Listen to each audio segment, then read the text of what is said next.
Hello from Scandinavia Lutheran Church, southeast of Aberdeen. I'm here at Scandinavia because this church, this congregation, is the mother church for Bethlehem. Before Bethlehem was formed, Scandinavia's pastor came to Aberdeen to do ministry there in the community that became Bethlehem.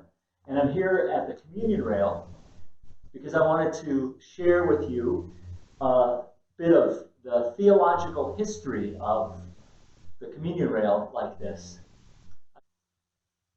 Many Scandinavian churches and others have these half-circle communion rails.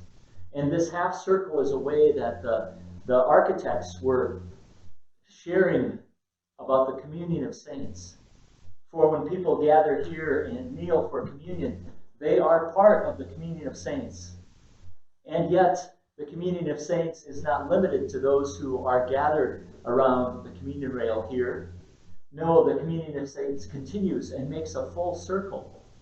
Those saints who have gone before us, they make up the other part of the communion of saints.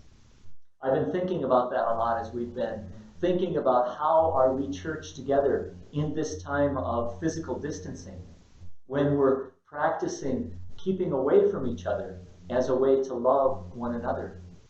And I've been thinking about the way that technology now allows us to connect with one another in ways that we never could before.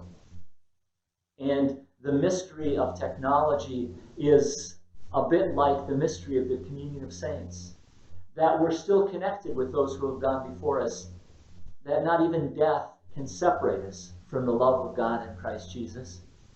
And nothing can separate us from our sisters and brothers in Christ, from that communion of saints that we're blessed to share in.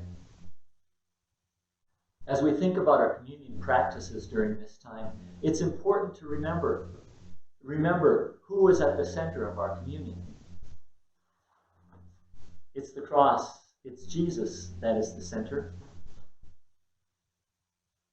It is Jesus who meets us wherever we are. Jesus who is present with us in the bread and in the wine. This is my body, this is my blood, given and shed for you. So whether you are kneeling before the altar at the communion rail, or seated with your family at the table, or sitting alone on your couch, know that Jesus is with you, that nothing can separate us from the love of God in Christ Jesus. That Jesus who died on the cross and who rose again, that same Jesus who met the disciples on the road to Emmaus, that Jesus meets you right where you are. And every time that you take bread and you give thanks, when you break that bread and you eat, I hope and pray that your eyes may be open to see Jesus with you, like Cleopas and the other disciple on the road.